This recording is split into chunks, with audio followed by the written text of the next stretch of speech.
Que pensez-vous de la tentative d'assassinat de Donald Trump? À mon avis, ça a augmenté ça donnait à Donald Trump une certaine priorité dans l'opinion publique américaine, mais on verra comment il va se présenter contre Kamala Harris, qui maintenant représente le camp démocrate. Pour nous, c'est, à mon avis, n'importe quel président américain, il est surtout intéressé par les États-Unis et pas par le monde multipolaire. Mais en fait, n'importe quelle issue des élections américaines montre à l'Europe, met à l'Europe dans une situation difficile. Parce que l'Europe a perdu son souveraineté, entièrement plongée sous la politique américaine, et maintenant avec Trump ou avec Kamala Harris, n'importe qui, ça serait difficile de reprendre de nouveau la voie de l'Europe. Donc la candidature de Kamala Harris, vraiment, c'est toute récente. Elle a été validée en quelque sorte par Soros, puisque j'ai vu hier sur X la photo d'Alexandre Soros et Kamala Harris, donc le monde libéral américain et pas que, valide la candidature du future candidate démocrate. Ouais. Que pensez-vous des élections en général? Est-ce que finalement, c'est vrai que j'ai entendu déjà parler de ça, que peu importe quel candidat, peu importe quel président, ça ne va rien changer, ni pour le cours de la guerre en Ukraine, ni pour les relations bilatérales entre la Russie et les États-Unis, ou peut-être quand même Donald Trump pourrait être, entre guillemets, un candidat plus pacifique pour la Russie? Pour nous, à mon avis, ça ne change pas grand-chose. Pour les États-Unis, la façon dont ils ont présenté une nouvelle candidature démocrate, c'est assez rigolo parce que ça nous montre vraiment le triomphe de la démocratie quand il y a déjà des gens qui ont donné de l'argent pour M. Biden et du coup on ignore leur opinion, on met Madame Harris devant dans le camp démocrate. À mon avis, ce qui est important pour les États-Unis, c'est leur notion de la démocratie. Et cette notion de la démocratie, on voit que c'est une vitrine. En fait, il y a des groupes d'influence qui gouvernent les États-Unis, en fait, qui gouvernent le monde. Parce qu'aujourd'hui, l'Europe occidentale est entièrement sous l'influence des narratifs américains. Donc ce groupe, on voit même si le président Biden ne comprend pas où il est, il y a toujours ses conseillers, il y a toujours Blinken, Sullivan, les autres plus jeunes qui en fait tournent ce mécanisme. Et on voit que ce n'est pas un mécanisme démocratique, ce n'est pas un mécanisme qui s'appuie sur la confiance des électeurs finalement. Ça s'appuie sur le capital, mais sur certains groupes d'influence américains. Et à mon avis, leur intérêt, c'est de continuer à soutenir l'Ukraine contre la Russie, parce qu'affaiblir la Russie, c'est le but stratégique des États-Unis dans ce conflit. Et leur attend, à votre avis? Non, non. En fait, ils ont pensé que avec les sanctions, avec les tentatives d'isolation de la Russie, qu'ils peuvent faire quelque chose, mais ça n'a pas marché. Finalement, les sanctions, ils tapent sur les pays qui ont entamé les sanctions contre la Russie. L'isolation, ce n'est pas le cas, parce qu'on a les relations avec tout le monde entier, sauf un petit morceau qui s'appelle l'Europe occidentale et les États-Unis et Canada. Bon, s'ils ne veulent pas, on s'en fout. Pour revenir à Le Temps, Der Spiegel, un média allemand, a consulté le document confidentiel selon lequel l'Allemagne préparerait un effort logistique gigantesque qui vise à permettre le passage en quelques mois de 800 000 soldats de l'OTAN sur son territoire pour après en route pour défendre l'Europe de l'Est contre la Russie. On est en... Bon, s'avère, ce sont les vraies informations, parce que quand même Der Spiegel est un média assez important.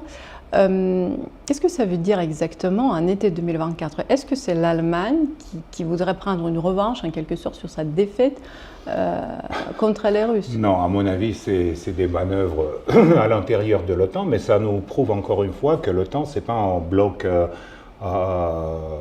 défensif, parce que c'est ce qu'il dit Spiegel, c'est que les Allemands, ils revisent les routes afin qu'ils puissent faire passer l'armée sur les routes, sur l'infrastructure allemande, infrastructure routière. Cela veut dire quoi? Drac nach Osten numéro 2. Une fois, ils ont déjà essayé de faire ça en 1941 et ça se terminait au Berlin en 1945. Donc j'espère que les Allemands ne vont pas répéter les mêmes fautes. Mais si s'ils ont besoin de reviser les routes, à mon avis, c'est très bien.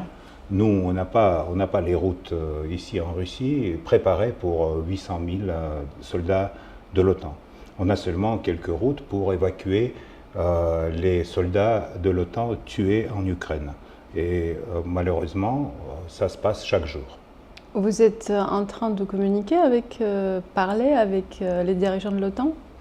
Non, on n'a pas des contacts avec l'OTAN depuis en fait 2014. Donc l'OTAN ne veut pas un dialogue avec la Russie et donc toutes les discussions, toutes les communications sur la sécurité européenne sont aujourd'hui interrompues. On verra bien après notre victoire en Ukraine qu'est-ce que ça va donner au niveau de la sécurité européenne. C'est sûr qu'il y aura des nouvelles consultations et des nouvelles conditions de la sécurité européenne. Parce que la Russie, c'est le plus grand pays de l'Europe, je dis ça toujours pour que les gens n'oublient pas la géographie. Et le petit morceau de l'Europe qui s'appelle l'Europe occidentale ou l'Union européenne, il ne peut pas dicter sa volonté à n'importe quel pays, surtout à la Russie. Nous avons parlé du président Zelensky quand on s'est vu la dernière fois en novembre 2023. À l'époque, il ne s'agit pas du tout des négociations. On sait très bien qu'elles ont été sabotées en mars 2022 notamment. Après, il y a un mois, 2 mois, le fameux sommet pour la paix, mais sans la Russie. Et aujourd'hui, apparemment, Zelensky est prêt à négocier avec la Russie. Comment vous voyez cette future potentielle négociation? Parce qu'à un moment donné, ça doit arriver. D'abord, Zelensky et compagnie, ils ont voté la loi qui leur interdit toute négociation avec la Russie. Donc pour discuter de négociation, il faut en fait reviser cette décision du Parlement ukrainien. Deuxièmement, Zelensky est un président illégitime, son mandat est terminé. Pour la Russie, il ne représente pas le peuple ukrainien. Son rhétorique est compréhensible parce que même Boris Johnson, qui lui a donné l'ordre d'aller jusqu'au bout, faire la guerre contre la Russie au moment des négociations d'Istanbul, même Johnson est allé voir Trump pour consulter à probable variant qu'est-ce qu'on peut proposer à les Russes pour terminer la guerre. Donc pour Zelensky, c'est le moment difficile parce que il ne s'appuyait pas sur le peuple ukrainien, mais il s'appuyait toujours sur le soutien américain et le soutien de l'Occident en général. Aujourd'hui, on voit que ce soutien n'est plus là, donc il est un peu dans l'air, et c'est pour ça qu'il commence à dire, voilà, on ne peut pas, cette guerre est très difficile pour l'Ukraine. Évidemment, c'est très difficile. Il y a certains dirigeants européens qui voudraient améliorer et surtout accélérer ce processus de négociation, notamment Viktor Orban qui a fait toute une tournée en faveur de la paix. Est-ce que vous pensez que finalement les personnes comme ça, il y en a plusieurs, ils voudraient également contribuer à être avec la Russie pour négocier? Tout l'effort pour revenir à la diplomatie, c'est bien. Mais nous, on doit d'abord attendre les buts de notre opération militaire spéciale. Deuxièmement, malheureusement, je dois constater que les leaders européens n'ont pas ni le mandat ni la souveraineté pour négocier la paix du côté de l'Ukraine ou de la Russie. Même M. Orban, il a a toujours fait son tournée pour donner de l'information à Donald Trump sur la situation et sur la position de la Russie, de la Chine et de l'Ukraine, pas plus. Donc à mon avis, c'est pas eux qui vont jouer un rôle dans le futur peut-être issu diplomatique du conflit. Que dites-vous à ces personnes-là? Elles sont nombreuses depuis 2 ans et demi, on les voit dans les médias mainstream et pas que, qui accusent la Russie systématiquement de crimes de guerre. Écoutez, pour l'instant, ils n'ont rien prouvé. Même les noms des victimes de soi-disant crimes à Boutcha, on ne les connaît pas. Et ils refusent à donner des noms des gens qui ont été tués à Boutcha. On ne sait pas par qui. Mais dans toutes les accusations des crimes de guerre, ça fait partie d'une campagne de propagande anti-russe qui aujourd'hui domine dans les médias occidentaux. On a le temps devant nous, donc peut-être dans 5 ans, dans 10 ans, ça va passer. C'est comme une maladie. On ne peut pas faire un traitement à un malade et discuter sérieusement. Il faut d'abord qu'il guérisse. Vous êtes d'accord avec le président Poutine qui a dit, je pense que c'était dans son interview avec Tucker Carlson, que finalement on vit, les Russes et les Ukrainiens vivent une vraie guerre civile? C'est pour la première fois peut-être qu'il a utilisé ce terme. Pour nous, c'est une situation très difficile, mais ce n'est pas pour la première fois en Europe de l'Est que, par exemple, regardez le conflit entre les Serbes et les Croates dans les années 90. Quand l'Occident a accusé les Serbes qui sont mauvais et les Croates et les Bosniaques qui sont très bons. Et ils ont même construit le tribunal à La Haye. Donc il y en a plein d'exemples comme ça, des peuples qui sont très proches et qui font la guerre à cause de la participation de l'Occident. S'il n'y avait pas un soutien de l'Occident au régime ukrainien, il n'y aura pas cette guerre, il n'y aura pas des victimes, etc. Et ce n'est pas l'agression russe, comme on dit dans les médias, c'est l'agression de l'Occident qui a commencé avec le coup d'État à 2014. Pour nous, c'est comme ça. Et donc, nous sommes en train de terminer la situation, pas commencer. Donc, on espère qu'au moment quand on va atteindre les buts de l'opération spéciale, on aura la paix entre les Russes et les Ukrainiens. Et bien sûr, pour nous, c'est presque une guerre civile, oui. Est-ce que vous avez les chiffres en tête de tous ces Russes qui sont partis au début du conflit? Je sais qu'ils reviennent. En fait, ils ne sont pas considérés, entre guillemets, on m'a demandé est-ce que les Russes peuvent rentrer, ceux qui sont partis au début peuvent rentrer calmement en Russie et continuer à travailler, etc. Vous le confirmez qu'effectivement, les gens partent, les gens sortent et ils vivent une vie quotidienne normale? Oui, bien sûr, mais je peux dire que d'après les données du gouvernement, sur les spécialistes dans Haïti, nous avons les chiffres. C'est 80% qui sont revenus en Russie et travaillent aujourd'hui en Russie, qui ont passé en Géorgie, en Arménie, en Serbie, dans d'autres pays. Et après, ils ont compris qu'ils ont fait une erreur et ils ont rentré à la maison pour travailler, gagner de l'argent, faire grandir leurs enfants, etc. Donc, vie en émigration, c'est difficile. Mais ceux qui sont partis et qui ne veulent pas revenir, très bien, ils vont travailler ailleurs, ils vont travailler dans d'autres pays, il n'y a qu'un problème. Est-ce que les dirigeants européens font semblant de ne pas comprendre les exigences sécuritaires russes? Bien sûr, ils ne veulent pas comprendre et ils ne veulent pas même discuter. Les exigences de sécurité, c'est très simple, j'ai déjà expliqué que c'est si jamais il y a des missiles de l'OTAN sur le territoire ukrainien. Donc pour nous, ça nous réduit à 1 minute et demie le moment de prendre la décision à se défendre. Donc pour nous, c'est une chose très importante. Et aujourd'hui, nous ne voulons pas le territoire ukrainien, nous voulons la sécurité de la Russie. C'est tout. Est-ce que nous avons atteint la ligne rouge dans cette confrontation? Toutes les discussions sur les lignes rouges, c'est relatif, parce qu'aujourd'hui, la ligne rouge est là, après il est là, donc à chaque fois, on attend beaucoup de déclarations sur les lignes rouges. Mais je peux dire que les Russes, ils ont beaucoup de patience, mais pas autant que pensent certains leaders européens.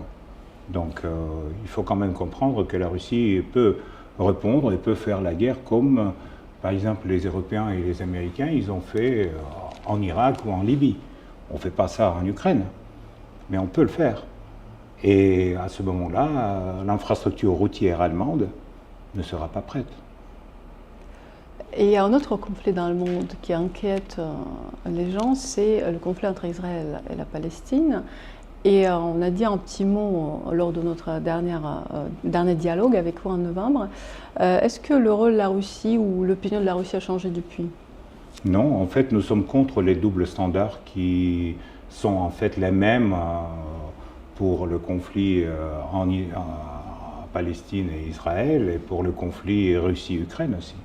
Donc il y a toujours, pour l'opinion publique, les mauvais, c'est les Russes et les Palestiniens, et les bons, c'est les Israéliens et Ukrainiens qui peuvent faire ce qu'ils veulent, qui peuvent envoyer les missiles sur les jardins d'enfants, sur les hôpitaux, tuer les civils, etc.